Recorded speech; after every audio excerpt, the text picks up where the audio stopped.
Hello, welcome to Virtual Peace Rooms, a digital respite for self-regulation. I'm Becky Reniger, and I'm so glad that you've chosen to join me today in learning about a fantastic way that you can help meet the needs of your students. I'm the Gifted Coordinator and Intervention Specialist for Milton Union Exempted Village Schools in Miami County, and I'm also the Teacher Division Chair for the Ohio Association for Gifted Children.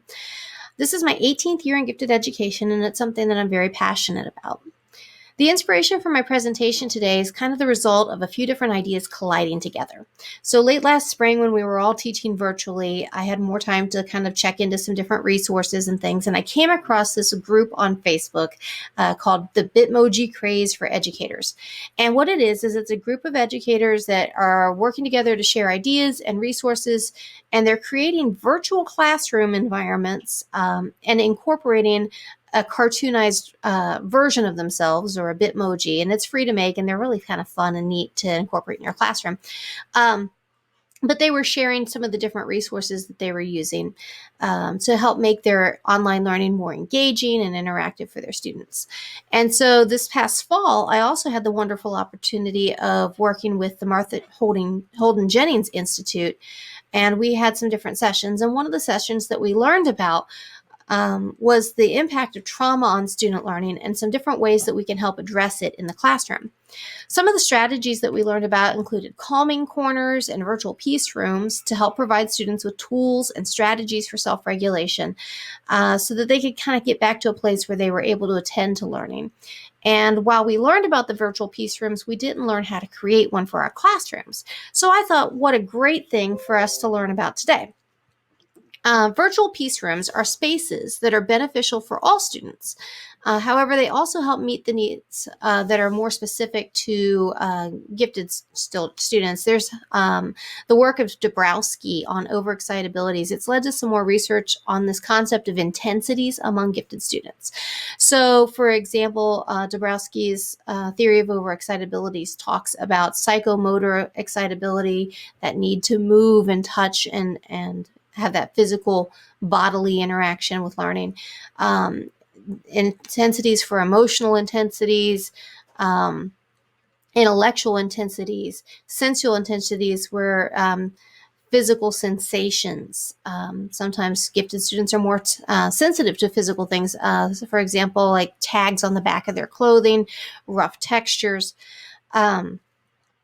And of course, imaginational overexcitability, where students are highly creative and often very much drawn into that imaginative state. So oftentimes gifted students have these heightened awarenesses, but that can also lead to some stress and anxiety.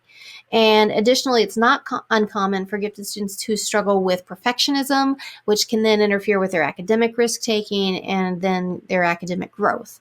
So virtual peace rooms can provide tools for gifted students and all students so that they can help deal with stress and work with and redirect those intensities in more constructive ways.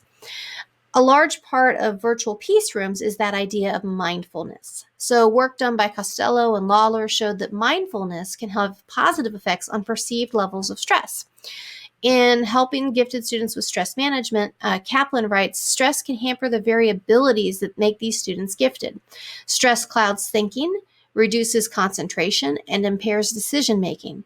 It leads to forgetfulness and a loss of ability to focus keenly on a task, and it makes students overly sensitive to criticism. Under these conditions, they perform less well and are more upset by their failures. So the goal of Virtual Peace Room is to provide students with a variety of tools that can help them to learn and to better self-regulate. So today we're going to be learning about these tools and how to create a virtual peace room that you can use with your students. Okay, so let's go ahead and get started. When I first envisioned this presentation, it was going to be in person, and we were going to have a chance to work together to actually physically create a virtual peace room that you could take with you and use. So because of the format of the conference, it's a little bit different. I'm doing the very best I can to provide you with that same type of experience. Please feel free, though, to differentiate for yourself as you need to. You'll see that some of the things that I go into detail on, you may already know how to do. And please, by all means, if there's something that you already are aware of how to do, differentiate for yourself, move ahead and work along with me. So, The handout that you have starts off, it's got an image of my created virtual piece room that I have to share with you. And you'll see my email address too. So you're welcome to contact me at any time if you have questions. It's just a brief paragraph kind of explaining what we've already talked about in terms of the purpose of Calming Corners and virtual piece rooms, and the types of things that can be used within those is what we're actually going to get into now. So I have a sample virtual piece room, and I'm going to pull that up in just a moment, and we will take a look at that and explore. And then if you take a look as we go farther down into the handout document, you'll see that we can use different things like Wakelet to create a visual, a virtual piece room. We'll talk about some steps for creating one of these, and then down into the step-by-step procedures that you'll want to use in order to do this. So let's go ahead and get started. Well, first I'll show you my completed virtual piece room. Now I made this one in Google Slides. And in Google Slides, you'll see that my first presentation slide is the actual piece room itself. And then the slides that follow it, these are all video resources that I am linking to within this piece room. The reason I went ahead and linked the video resources on the other slides versus just sending the kids to YouTube is it helps keep them in a space that they can keep coming back to the room itself without going off on a tangent on YouTube. So when your students use the virtual piece room, what they're going to want to do is view it as a presentation. So you'll want to think about how you're planning to distribute your piece room to your students. If your district uses Microsoft Teams, or if it uses Google's Classroom, those are two of the more common ones. Think about how are you going to have them access this file. Some other thoughts that you might want to consider is if you do it in Google Drive or with a shareable link through Microsoft, you can create a QR code and actually have a physical space in your room where students could scan it, or you could give it to them as a printout to stick in their notebook that they would have access to at any time. So let's take a look. This particular one that I've created, nearly everything in it is a clickable link. The rug actually is not, but everything else has different links that you can go to. So the types of activities I wanted to include in my piece room, I wanted mindfulness, some movement things, guided meditations, breathing, bibliotherapy, different books, some relaxing sounds and images, some games that students can use to kind of distract and bring themselves to a calmer place. So please, if you would at this time, go ahead and take a look around within my piece room, and you'll see some of the cool things that I've got. The very first thing I do want to show you, though, is I have created a sign-in form and an exit form for my students to use. This helps me keep track of who's using the space, how long they're using it for, what they're doing while they're there, and it gives me an opportunity to kind of look and see what kind of feedback they have for me. So you'll see when they go in, they can click on the sign in, and you'll see that there is a form. I made this using Google Forms, but you can do the same thing in Microsoft Forms as well. They'll need to enter their name, indicate how they're currently feeling, a good emotional check-in. I also put an other in because sometimes we feel things that maybe we want to be more specific about. And if you use the wheel of different emotions, that might be a good thing to tie in here when you have students that are older, perhaps. Plutchik's wheel. All right, and then so the next thing that I always put on here is there anything else that you want me to know? So if there's anything that I need to be aware of, this will be popping up in my populated spreadsheet. And then let's take a look then at my exit. When they're finished in the space, the exit survey looks like this. Again, it asks for their name, asks for another emotional check-in, and then let me know how you spent your time. Now, this is all of the different links that I have within this piece room. And I want to make sure that I have something that I can change up some of the pieces in. So I highly recommend, as you're searching for resources to use in your piece room, use a bookmarking site like Wakelet, where you can just keep track of all these different links so that you can sort through, and when it's time to swap something out, you can pull it up pretty easily and add it in. The last thing I have on this form is what changes would you like to see here in the future? This gives me feedback as a content creator for the students to let me know what to put in, take out, what's working, what isn't. And then again, is there anything that you need me to know? Okay, so once a student is signed in, they have the ability to go through, click around, check out, different areas. And as I said before, please take some time, click through, find out what works, what you like, what you don't like. So for example, this poster here links to one of the videos. So I have it within my PowerPoint presentation. With your back straight and body relaxed, let your arms hang by your side if you're standing, or if you're sitting, rest your hands on your knees. Now we're going to silently count to 4 as we breathe. Follow the picture on your screen and breathe in as the arrow moves up one side of the square. So you see, this is an example of a guided breathing activity. There are all kinds of these on YouTube that you can easily find and use. This one is by Kids Meditation. If you search for Kids Meditation, you'll see some of the other things that they have. Starting on one side of the square, breathe in. The next thing I wanted to show you is my home button. Let me see if I can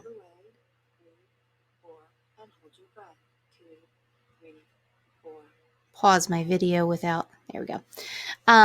So the home button here is another linked item that you add to this slide, and when their student clicks on it, it'll bring them right back here to our virtual piece room. So the other thing that I have in here, besides like guided meditations, I have, this is another video. You can find these all over YouTube. This is one that I needed to actually put in to the presentation that I missed, so I need to add that in. But you'll see, music, relaxing images, sounds.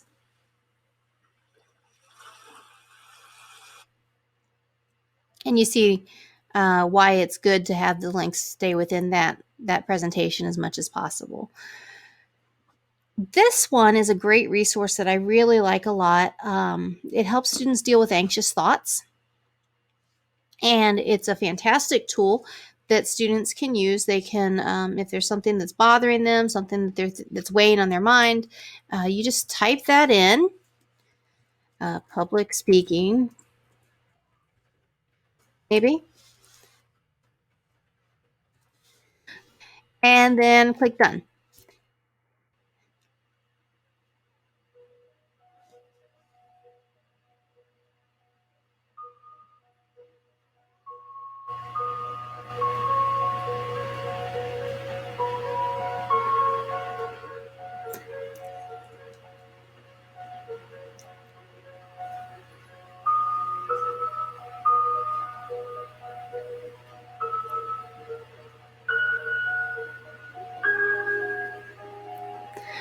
You'll notice as this meditation goes on over the course of the minute that the anxiety-inducing thought is getting smaller, shrinking away.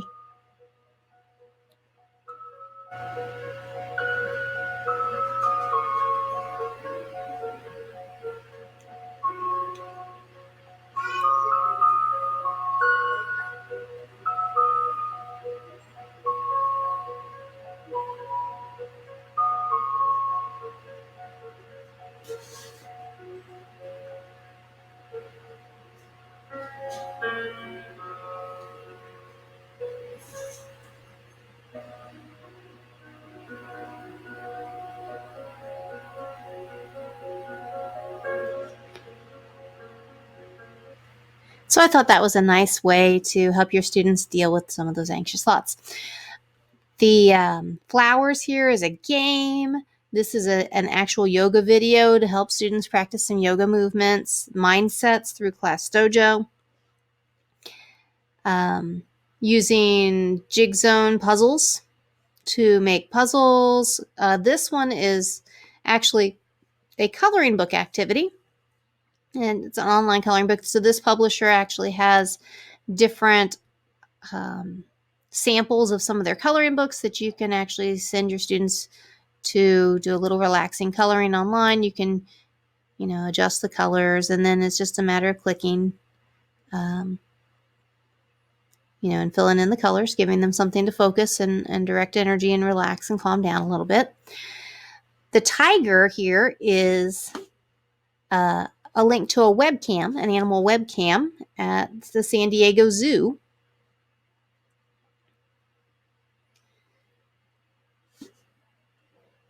And so your students can watch the tiger when he's out and about.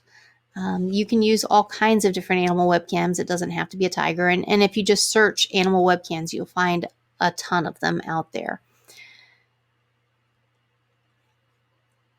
Some other things that I found that I really like to incorporate, my Google Home here, I just linked to some calming music.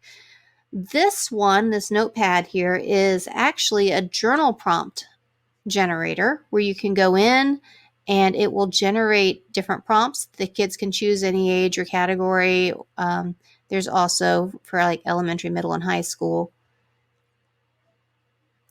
You see there's different writing topics, journaling, creative writing, storytelling. So they just click and there's a new writing prompt that they can use. Do your parents allow you to use a cell phone or computer by yourself? Why or why not? So journaling prompts, so there's writing, there's coloring and creativity, there's solving puzzles, there's music to listen to. This is a video for younger kids with Cookie Monster.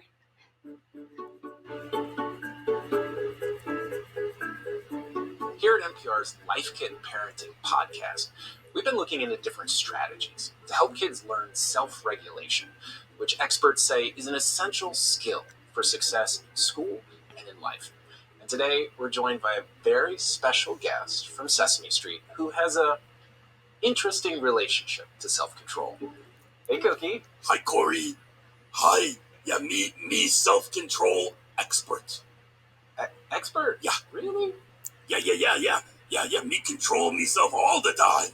Yeah, me told me feet to walk to studio. Me told me hands to brush me fur for important interview. Self-control. Cookie, that's not really what I meant by self-control. Oh, what you mean?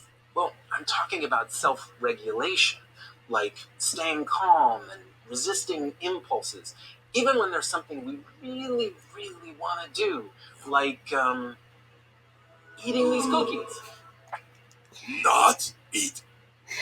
So, you can find all kinds of videos out there. Of course, you'll want to choose one that's age appropriate for your students. But, you can do instructable videos that can help them to develop some of these skills that will help them later on in life and in the moment. Another cool one, this one is actually from Calm. It's 2 minutes of doing nothing.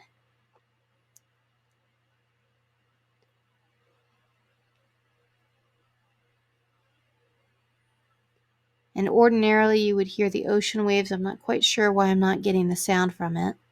Oh, there it is. It's just very quiet. But if you move your mouse or touch anything on your keyboard, you'll see that it says, oops, try again. Calm is a great resource for classrooms. There's actually a whole set of tools for educators that are completely free. So you'll definitely want to check that out. I have it in my Wakelet of resources. Over here, I've got Build a Robot on ABC, playing Uno online, Kid President video. If you click on the aquarium, you can see all the fish swimming around and listen to some nice aquarium sounds.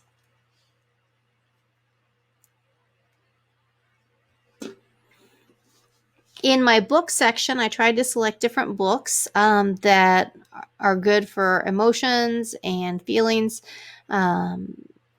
Last Stop on Market Street, that's a good one for gratefulness. And what I did was I found the books, and then I found read alouds on YouTube and connected to those. This is a virtual Zen garden that you can use. It was created in Scratch, and your students can draw in the sand and add rocks and things. The beanbag chair is a body scan, a 3-minute body scan, asking students to think about and feel like how does their body feel, and tightness and awareness of their bodies. The lava lamp, I found a video of lava on YouTube with some calming noise or calming sounds.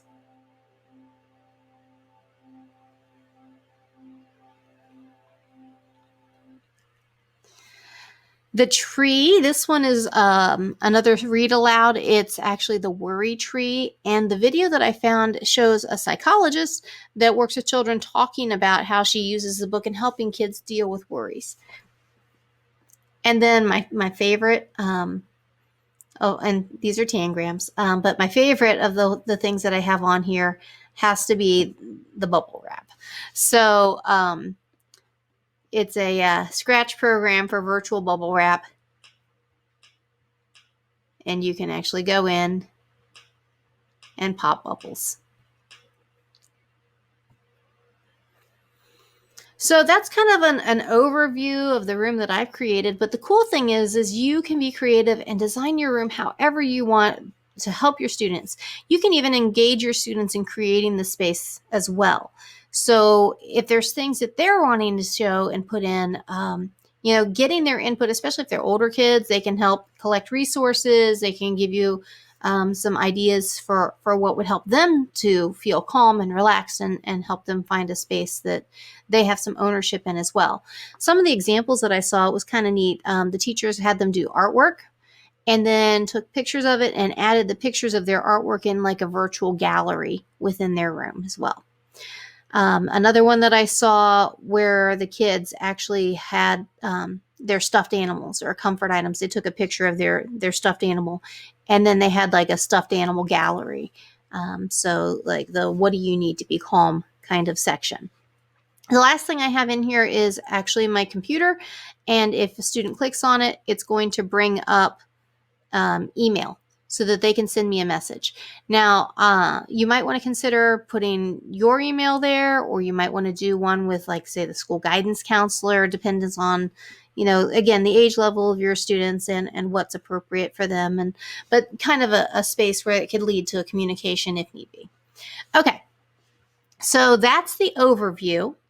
Now let's take a look back to our handout and talk about the nuts and bolts of how to put this thing together. So here we are back at our handout, and I wanted to go ahead and talk about our first page. And this is the things that you need to consider as you're preparing to create your virtual peace room. So the first thing you want to do is make sure that you're planning ahead. You want to think about what type of format would be best for your students in your classroom setting.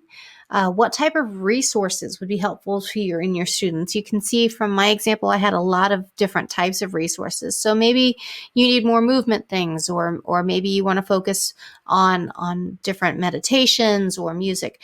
So thinking about what types of things you would be helpful for your students. How are you going to establish your procedures and routines? You don't want it necessarily to be a free-for-all, that students have some understanding of when is an appropriate time to access it, how do they access it, if your students are going to be contributing to the resources, or what is your vision for this space.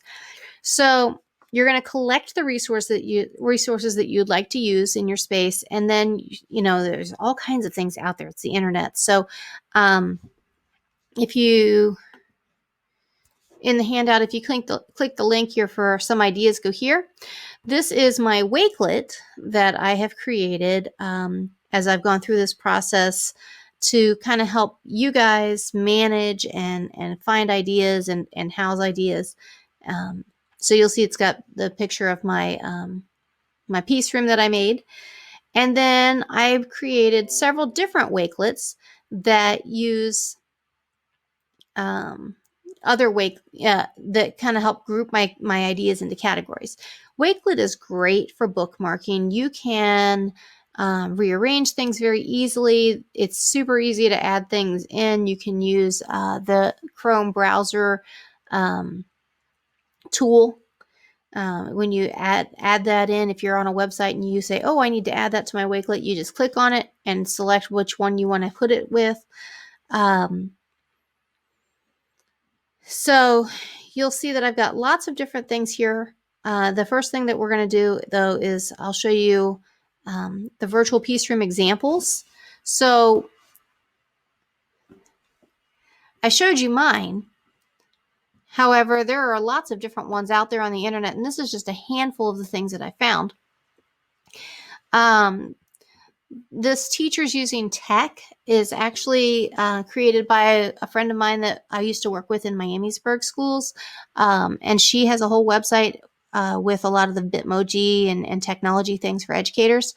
But she's also created a couple different editions of Calming Rooms that you can take a look at, and she has resources for you there as well. You'll see that some of the examples on here are more like websites.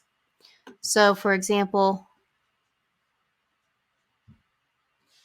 this one, there's a little video introduction, but then there's different categories by grade level. So this is a fantastic resource for you to take a look at as well if you wanted to design it maybe in a different way. But it's also a great way to get an idea of different types of resources that are out there that you could be using with your students.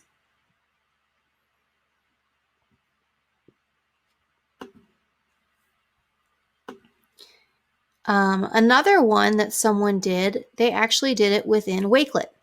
So I'm going to show you very quickly how that works. This teacher created the Calming Room just within this, and so just adding the Wakelet video links, adding the links in.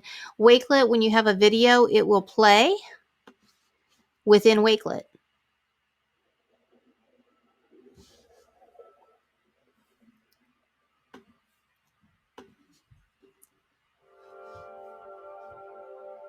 And you see, you can just view the next video as you go through. There's all kinds of different resources. Again, so this is just another way of accomplishing the same task. It's a little bit less user intensive. So if you were pressed for time, this could be a very easy, quick way of getting resources into your students' hands. So let's take a look then at some of the other pieces that you can use. In my overview, I have started a collection of, this is just general resources and tutorials for creating. This also has a lot of information on Bitmoji classrooms, which it's very similar to what we're doing. So this can give you some tech help. If you need something to help you figure out what to do. It also talks about some of the research behind the idea of calming rooms, meditation, mindfulness in the classroom. I have started a collection of read alouds, so different books that are read aloud on YouTube that might be useful to you. Calming visuals, some different creative production sites, breathing, movement activities, music, different games that students can play, and miscellaneous things that don't quite fit in any of those categories. This last one here that I have, favorite piece room resources. This is one that I would like for you to help populate. So in your handout, I have given you a link to use if you want to add resources that would be great to share with other people. All you'll do is you'll click on that link, and then you can copy and paste any of the resources that you find into there, and it'll populate here so everyone can see and share. The other cool thing about this is if you've got your virtual piece room done in Google Slides, you can make a shareable link and put that link in here too, so other people can check out your work and see what you've done. So I recommend bookmarking whatever you find that you might want to use. You don't have to use everything at once. If you have too much in there, it could just be more than what's necessary. Pick a few good, strong activities that are going to help your students try out some of the different activities and save some of the other ones for later. So after a few weeks or a quarter or whatever time frame is what's enough for your students, you can always swap out activities and keep that room fresh and new for them. The other thing is you can find all kinds of resources on the internet. I've given you some terms to help search for. And then if you're making the interactive slideshow like what I did and showed you, make sure that you think about what types of items that you would want to use to represent the activities that you find. So the next step on our list is to begin creating. So I'm going to go ahead and have you create along with me. So you will want to go ahead and open a slideshow program. So you could do Microsoft PowerPoint or Google Slides. If you're interested in creating a virtual piece room on a Wakelet, this page here will give you the directions that you can use to help get that set up. And again, here's that invite code to share what you've made with me and with the others in our group. Okay, so let's get started. There are some skills and tips and shortcuts that'll help you out along this process. If you know how to copy and paste, that's extremely important. We're working with a lot of hyperlinking, so you'll want to know how to add links, how to save your work. Believe me, I didn't save my work the first time, and I was very upset. So make sure that your work is getting saved. Adding new slides, duplicating slides. There's going to be some information on finding images with transparent backgrounds. So if you notice in my virtual piece room example, I didn't have things like squares and things behind my items. I'm going to show you how to search for those so that you don't have them either. And so you'll want to think about also undoing, redoing. Some shortcuts on the keyboard will actually help you get things done faster. Okay, so let's get started. So first thing you're going to do is you're going to start a new presentation and you're going to name and save it. So I'm going to close this down. Oops, sorry about that. I'm going to pause this for a second. So I wanted to show you the process that I went through in developing my room. And so I did a step-by-step kind of a screenshotted PowerPoint for you to see. So I started out with a background. This is one that I found on Google just when I did an image search and I chose it. And then with each thing, I want to work as much as possible from the back of the room forward. This saves me a lot of headache and hassle in terms of messing with different layers of how close to the front something is. So as much as possible, you're going to want to build from the back forward. You'll see that when I did my window, this is actually a set of two different images. It's first the image and then a window frame added on. And then I added in my furniture and each item as we went. And you'll see a few things get moved around there toward the end. Okay, so that's kind of the visual overview of what process we're going to be going through here. And let's go ahead and get started. Now I will go ahead and pull one up in PowerPoint and also one in Slides. There's a few differences between the two programs. A lot of the shortcuts are actually still the same. Google has the advantage of using the Google search engine when you're searching for images. PowerPoint uses Bing. I found that Google for me was a little bit easier to work with. However, because my school uses Microsoft Teams, I'm not going to be able to use a Google slide presentation as easily because of our security settings. So that's something that you kind of have to pay attention to when you're deciding what to build your room in. It can be done in either program. Just think about what your platform is and what will fit best into that platform. Okay, so let's go ahead and get started. And I would like you to build along with me. So go ahead and open up your program of choice and we'll get started. The first step that you're going to need to do is insert a background.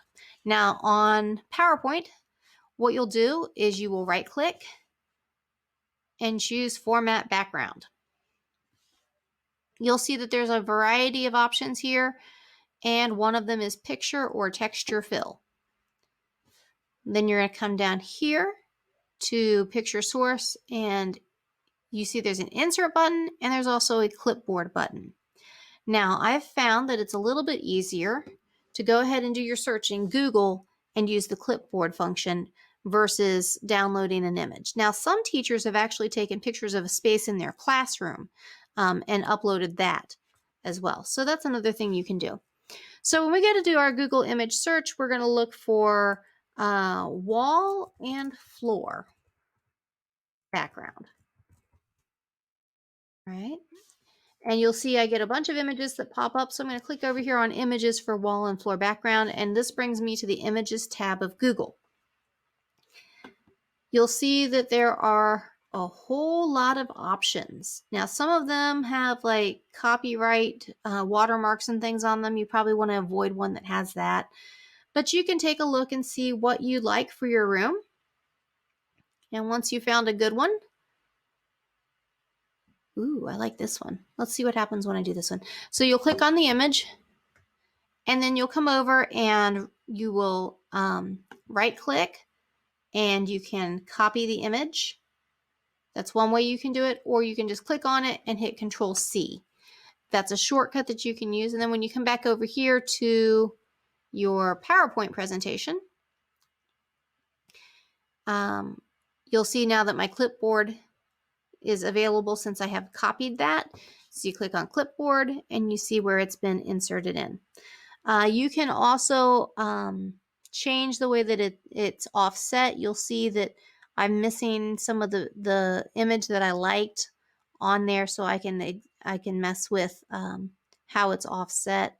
I can send it down to the bottom a little more, or I can bring it back up.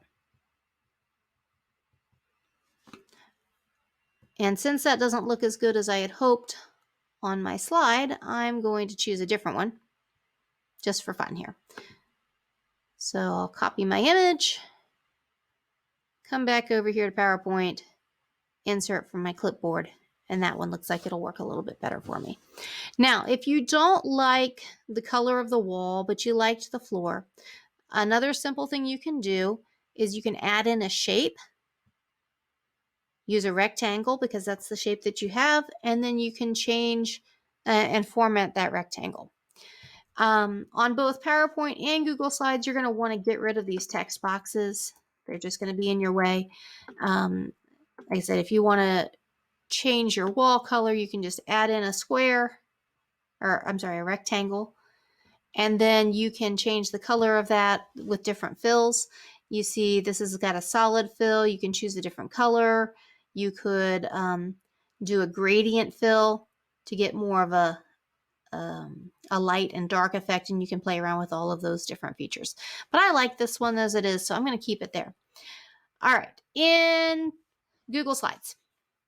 So on Google Slides, the process is very similar. It's just a little bit different. I'm going to click here to add a new slide, and I'm going to right-click, change background, and then I can choose my image. You can actually do a Google search here, and you see wall and floor backgrounds already on there. So you can go through the Google image search. If you don't see the one you wanted, There's another option. You can go to by URL. And if you click here, you can right click on it and say copy image address. And you can paste that there and insert. Now you do need to be careful about licensing, and you don't want to be doing anything that's going to cause a copyright issue. And then again, you're going to want to get rid of your text boxes. Okay, so now I've got my background for my room. And my next step then is to start adding some furniture. And I'd like to start with a window. Windows are always kind of a nice thing to kind of break up the space, the wall space a little bit.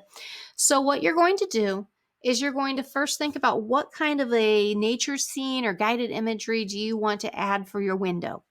And YouTube's a good place to go because they have those different nature scenes. So if you go into YouTube, you can do a search for nature relaxation. The 4K ones are pretty cool.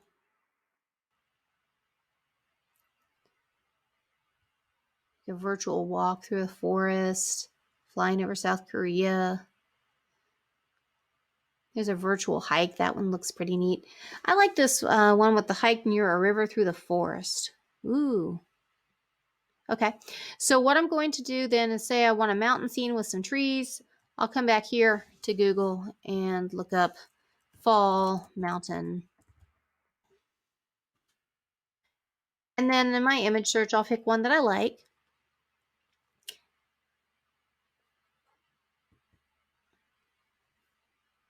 Follow the same process as before.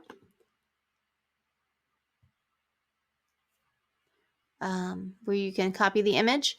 In PowerPoint, you'll go to Insert, then Images, Pictures, and then Online Pictures. So you can search here using Bing. If you want to use a different one that you found, you can also just copy, come over here, hit Control V. It's a shortcut, and you can just paste the image that you had before. All right, so obviously I don't want this to be this large. I'm going to make it much, much smaller because this is going to go behind my window. Google Slides, same process. I can just click Control V to paste. You'll see there is my nature scene. I'm going to make it smaller, about window size, right? I'm going to pay attention to the dimensions of the scene that I've chosen, because my next step is to get the actual window frame. So now I'm going to look up window frame. The issue is that I want to make sure that I have one that I can put in front of my image and still be able to see it. So I want to make sure I have a transparent background. Now this is really important as we're doing this for all of our items that we're putting into our presentation.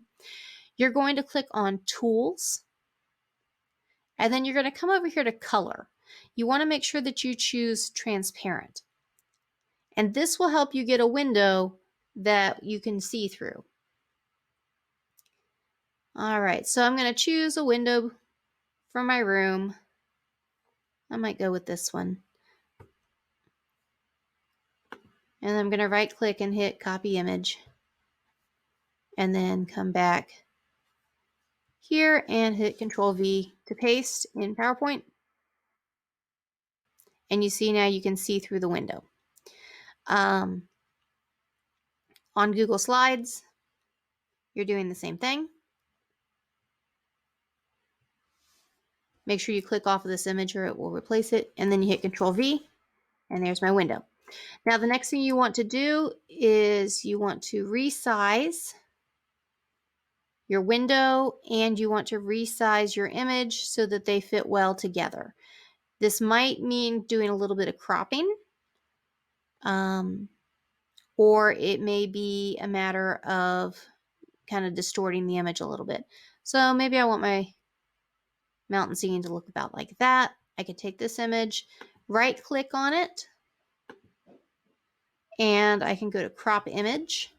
You'll see these little bars come up. I can just slide that over to the edge of my window frame and slide this one over to the edge of my window frame and click off of it. And now you see I have a window that looks out into a mountain scene.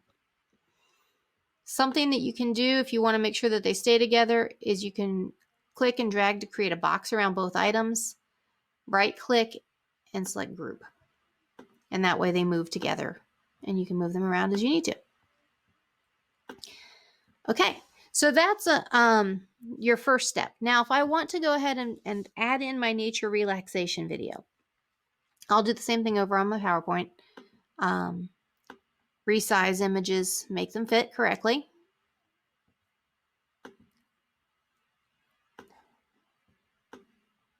Crop and change the size of the image as needed.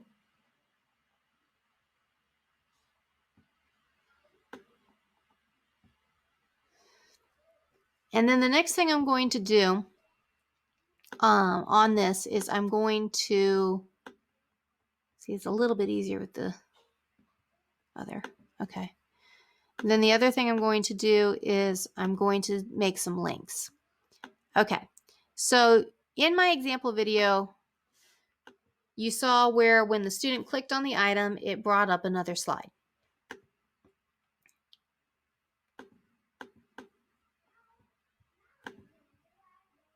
That's not going to let me group it. That's okay. Another trick is you can hit Control A for all, and that'll select everything. There you go. Okay, so now I've got that. All right, so if this is my window for my classroom, I can also like resize it a little bit, make it bigger or smaller, however. I want to add a link. Then the first thing I'm going to do is I'm going to add in a new slide over here, so I can hit Control M. It'll add in a new slide. I'm going to get rid of my text boxes. I'm going to change my background. So I've got format background. I'm going to do a solid fill. And my color, I'm going to change that to black. All right. So now I'm going to add in the video that I found on YouTube.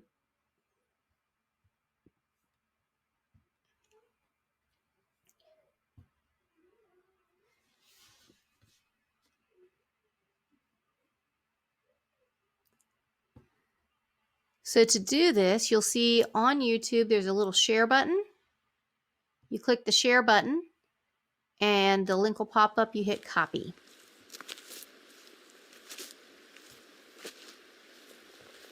I'm going to go back into my slideshow and I'm going to insert some media. So I'm going to go insert. I'm going to come over here to video and then I'm going to choose online video. I'm going to use Control V to paste the URL that I just copied. And you'll see there's my nature video. And I'll hit insert.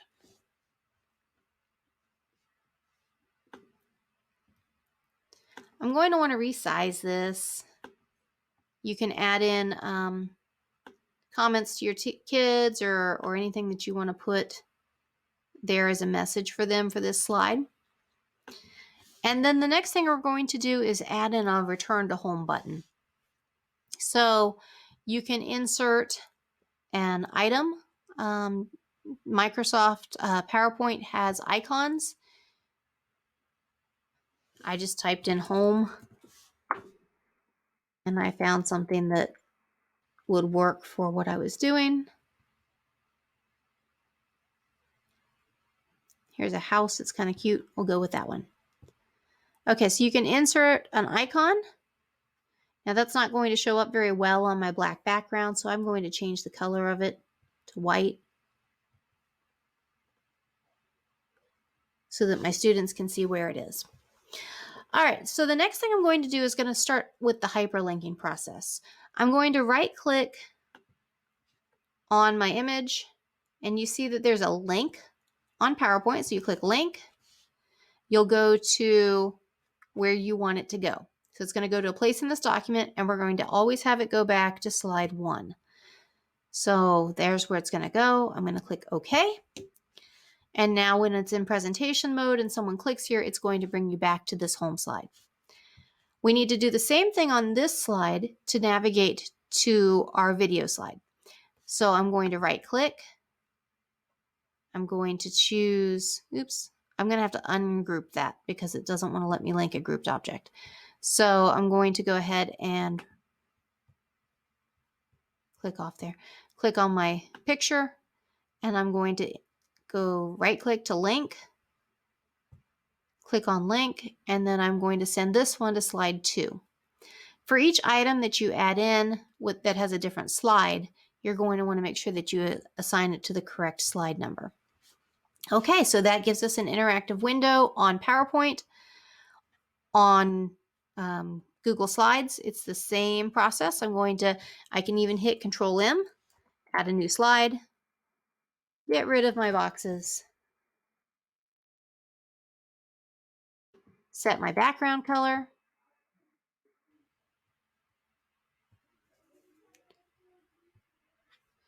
Now I'm going to insert my video. On this one, I'm going to go to Insert, Video. I'm going to put my link in here. You see it's already in there because I've got it on my clipboard. That's the one I want, so I'll click on it and hit Select. Resize it from my screen the way I want it. Now I'm going to insert a button for my students to come back to. So I can use a different shape or a call out if I wanted to. You can see there's different ones that they have there that are available. I can also go into Insert and choose a image. And I'll just do a search on the web real quick for a home icon and choose the one I want for my slide. All right, so there's my home icon. I don't like how gray it is. I want to recolor it. So I can right click on it. Oops, sorry. I can right click on it and I can change different things about it. So format options. I can go to recolor and I can choose a different color. Maybe a nice blue. Okay, and then I can make it small, put it where I want it. And now we go through the same process of linking. You can actually use the shortcut on your keyboard, Control K. And when you do that, you can, and that works on PowerPoint too, as well. You can go to slide in this presentation, and then you want to, so Control K to bring up your links, slides in this presentation, and you're going to want to arrow down, and you can't see it because of my screen, but you want it to go to the first slide. Okay, and then I hit apply, so I know that's going to bring me back to my home slide. On our home slide, we want to link it so that our window takes us to that slide. So I'm going to right click on that, and I can go to add a link. Up here you can see, if I click on it, you can see there are different options available. Insert. You see my link is grayed out. It's because this is grouped. So I want to make sure I ungroup it. If I click on the image, you see there's a link icon here. I can also hit Control K and it'll accomplish the same thing. And again, I'm going to want to go to a place in this document or in this presentation. So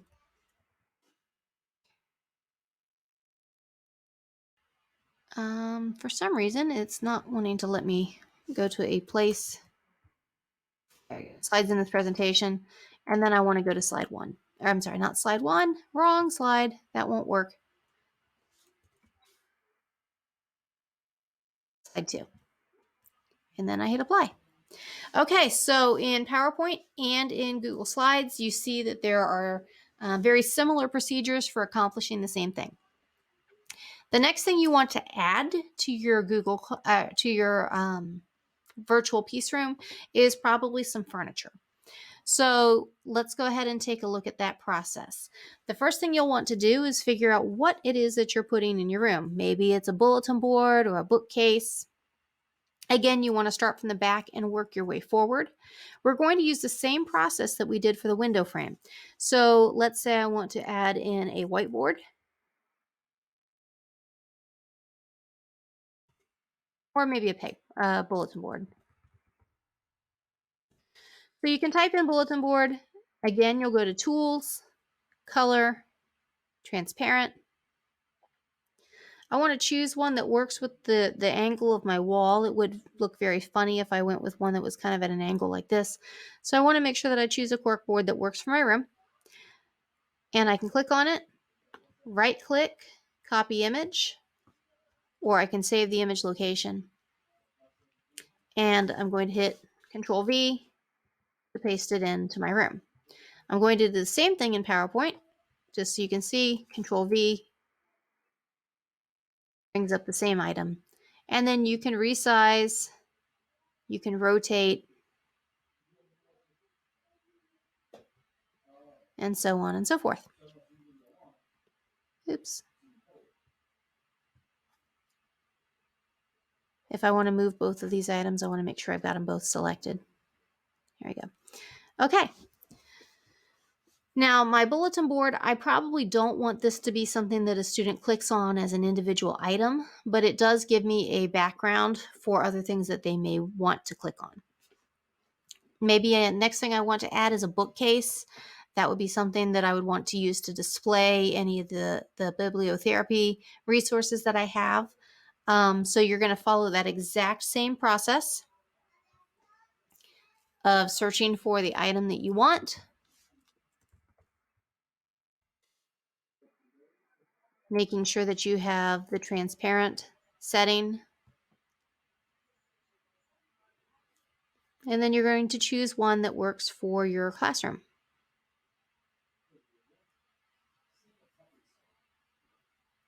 Ooh, that one's neat.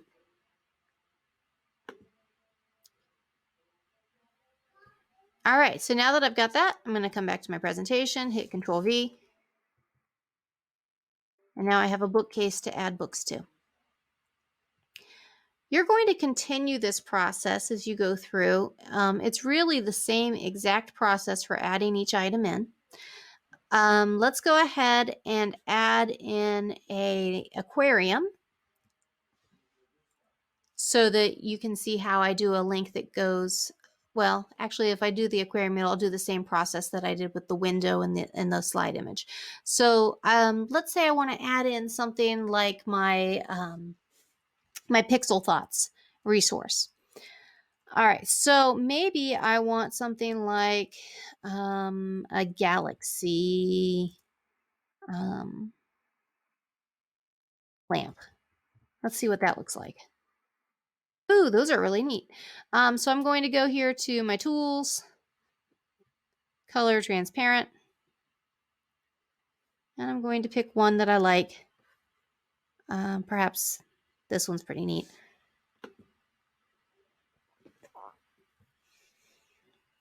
Copy my image, come back to my presentation, Control V to paste it. Oh no. All right, so sometimes that happens. If I don't open it up, I skipped a step. I'm going to click on that. Now I'm going to give that a try. Copy image, Control V to paste. Okay, so if that happens and you get a background when you shouldn't have, try making sure that you did the other way.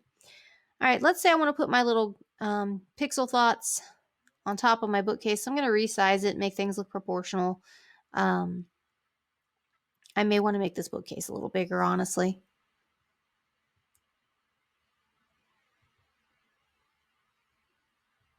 And then adjust my items to where I want them to sit. Okay, so now I have a bookcase. I have my galaxy lamp. I'm going to right click on it. Look at my options, make sure everything's there that I want. Okay, now I'm going to go to click on my item, add a link. And I'm going to just paste my link in here. So, or I can do a search because it's Google Slides. I can type in Pixel Thoughts.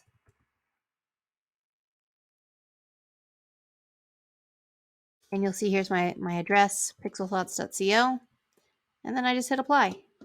And now this item is automatically linked and it'll go to that 60-second meditation. In PowerPoint, it's a very similar process. I'll go ahead and add that in.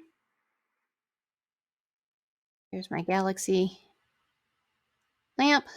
And I can do Control K, which Control K will also work on Google Slides.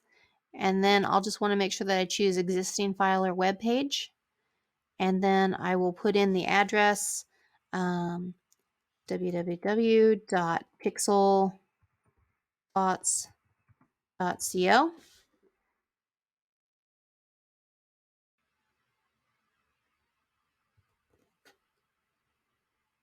And you'll see that that link is there. When I go into presentation mode on PowerPoint and I click on it, it will open up the website. Okay, so the basics of what we're doing here is already kind of laid out for you. It's a lot of the same process that gets repeated as you're building these rooms.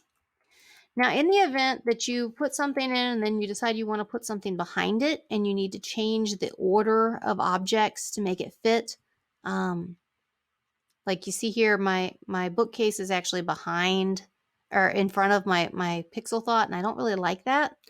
So my Galaxy projection lamp, what I'm going to do is I can either change the order of that or I can change the order of the bookshelf. So I'll go ahead and send my bookshelf backward. If I right click on it, you'll see there is bring to front, send to back. Now that's if you want to go all the way to the back. You can also mouse over the arrow and you can say send backward, and that doesn't send it all the way back. Okay. So that's kind of the basic rundown of how all of this works. It's a series of copy, pasting, linking resources within the slide documents and to outside websites as well. And really, it gives you just time to explore and play and find the things that you would like to add into your room.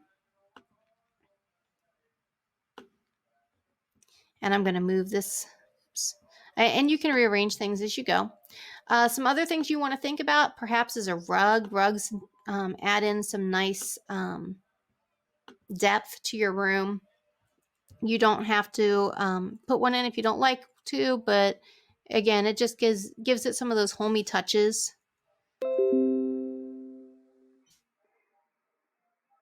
Again, you want to make sure that you get a transparent image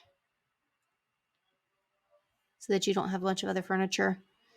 And then choose one that's at the angle that you would like for your room.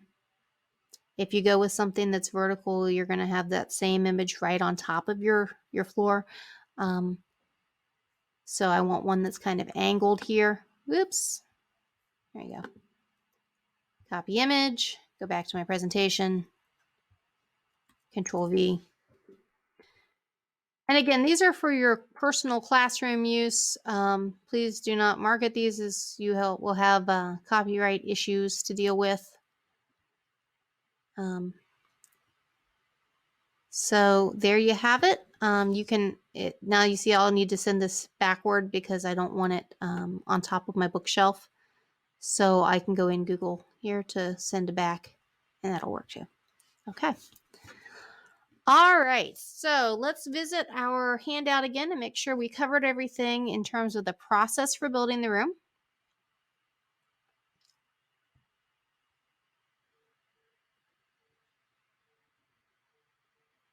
Sorry. There we go. All right, so we'll go back to the handouts.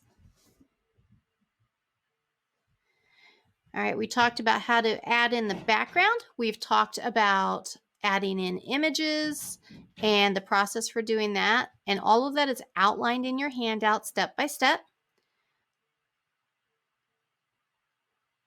as you go, inserting that return to home button, linking to the videos, adding in furniture. The other thing that you might want to consider doing is on your slides, you're going to have multiple videos. Rather than having to continually add in that home return button, you can copy and paste slides and then edit them. So you can do that in both PowerPoint and in Google Slides. So if I click on my slide over here to the right and I right click, I can select duplicate slide and it will make another copy of it. Now I can go in, leave my home button the same, and I'll just delete this item and add in a new video for the next one. So that's a little bit of a time saver when it comes to linking your slides. Again, you can do the same thing in Google. If I want to duplicate my video slide, right click, duplicate slide, and then I can go in and delete out that video and add in something new. Okay, now that you've had some time to build your room, let's take a look at our last steps. So you'll want to make sure that you test out all of your links and pathways on your school server. Sometimes we have access to things as teachers that our students do not have access to because of security settings. So please, please, please make sure that you test it out ahead of time. The next thing, you want to distribute the link to your slideshow to your students. So let me show you a couple ways that you can do that. You can send it to them directly, like say in an email or a remind message, or you could put it in, if you're using Seesaw, you can post the link for it there. When you go to share your presentation, if you don't know how to do this already, in Google Slides, you'll click share and then share with people in groups. You want to get the link.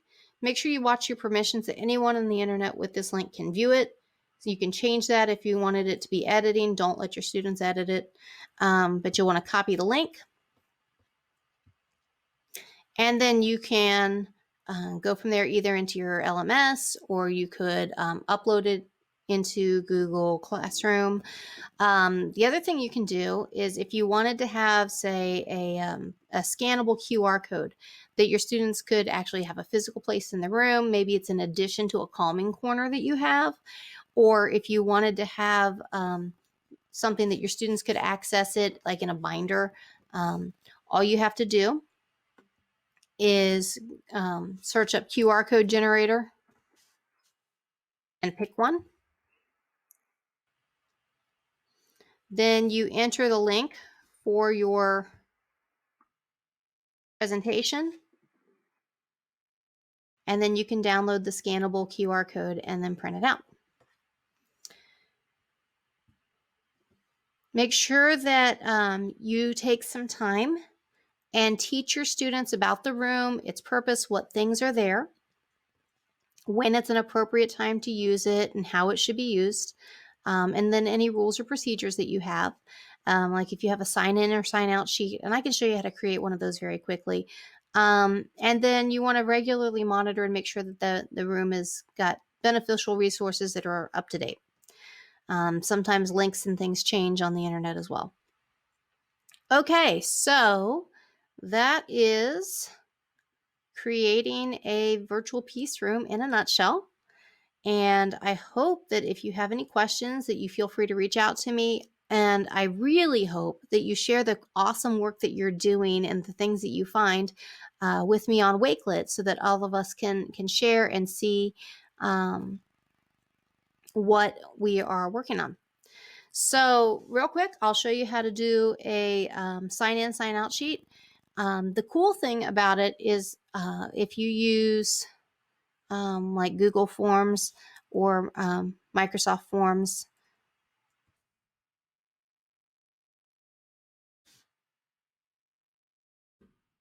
it's very, very user friendly.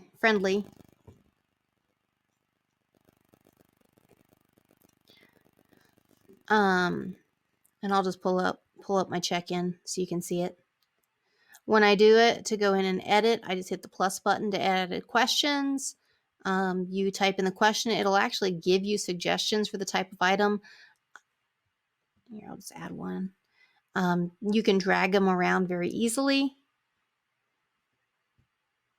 You can choose the type of item that you want and the format, and you can make it required if you'd like. Some things I want required, like your name.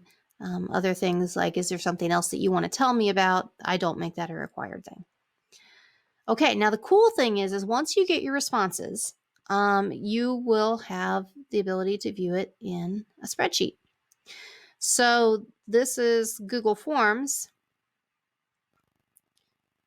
and you can see how people have responded, and you can look at by question or individuals.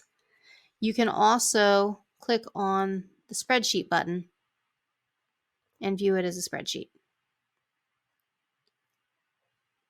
One thing that I did like with mine, and I haven't figured, oh, there it is. And you can create, when you go to create the spreadsheet, you can select if you want it to go to an existing spreadsheet or to create a new spreadsheet. When I went into Form 2 for my checkout, I went ahead and set it up so that it populated to the same spreadsheet as Form 1.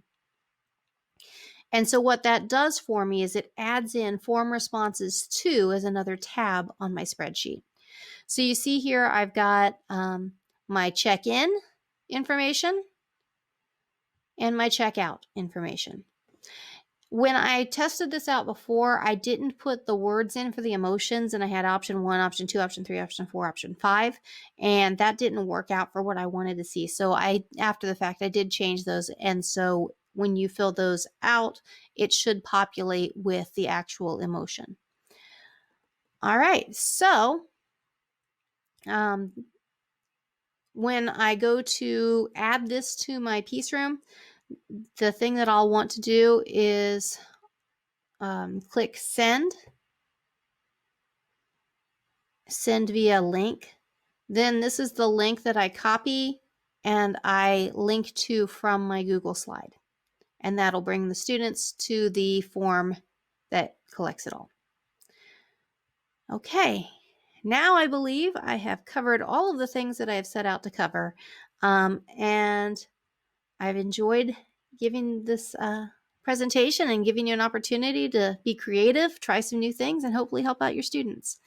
Again, please reach out to me if you need me, and definitely share what you make. I would love to see it. Until next time, bye.